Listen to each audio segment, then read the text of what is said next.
যে এই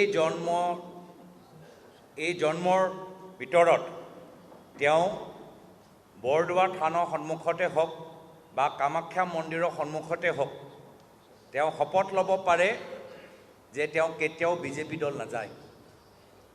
যিজনে মা কামাখ্যা সন্মুখত আৰু বৰদোৱা থানৰ সন্মুখত এনেকুৱা এটা কথা ক'ব পাৰে আৰু তাৰ পিছত পদত্যাগ কৰাৰ পিছত এদিনৰ ৰ'ব নোৱাৰিলে তাৰ পিছদিনাই বিজেপি যাব পাৰে, তেওঁ কথাবোৰ কিমান আপোনালোকে গ্ৰহণ কৰিব পাৰে বা তেওঁৰ কথাৰ কিমান যোগ্যতা আছে সেইখিনি আপোনালোকে বুজি পায়।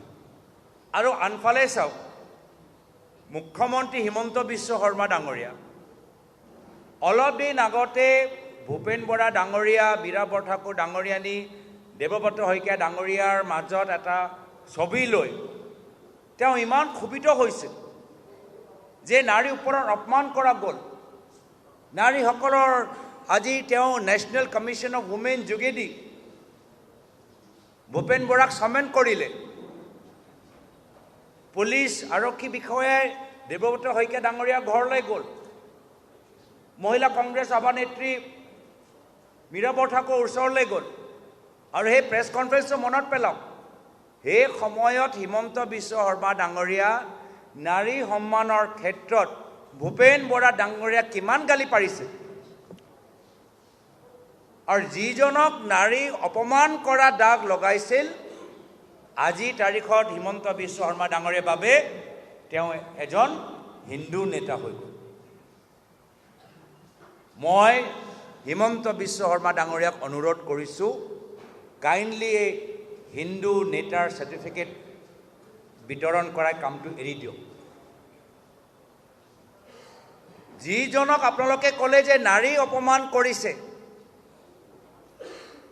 ইমান লজ্জিত হ'ল আপুনি, সেইজনকে আপোনালোকে একদিনৰ পিছত আপোনালোকে স্বাগতম জনাইছে আৰু এখেতক হিন্দু নেতাৰ আখ্যাত দিবলৈ বিচাৰে।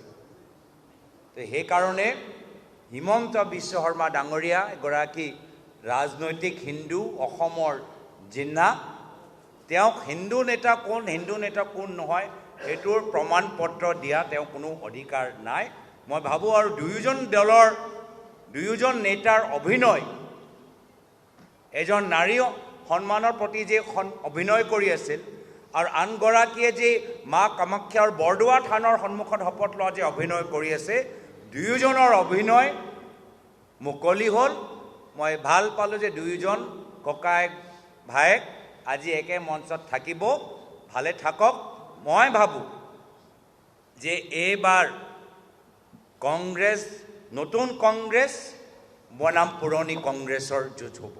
সেইসকলৰ ভুৱা কংগ্ৰেছীৰ লগত আজি আমাৰ বাস্তৱ কংগ্ৰেছী যুঁজিব। এইটো নতুন কংগ্ৰেছ বনাম পুৰণি ভুৱা কংগ্ৰেছৰ যুঁজ এইবাৰ বিধানসভা নিৰ্বাচনত আপোনালোকে দেখা পাব।